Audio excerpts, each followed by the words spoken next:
ito po yung kaganapan ngayon dito sa People Power Monument ay sa harap ng Pizza Shrine.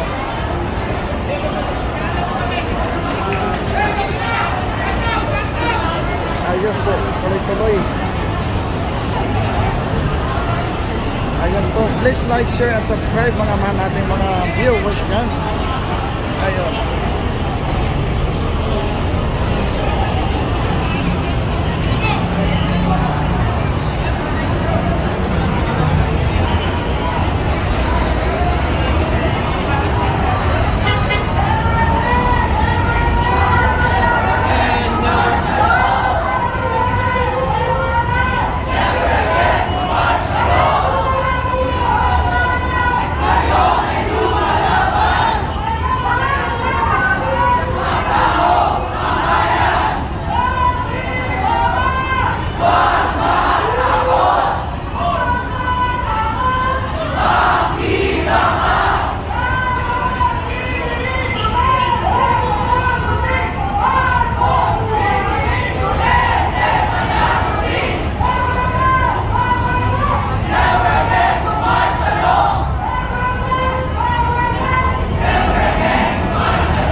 Ayan po mga mahal natin mga kababayan ang sinisaw.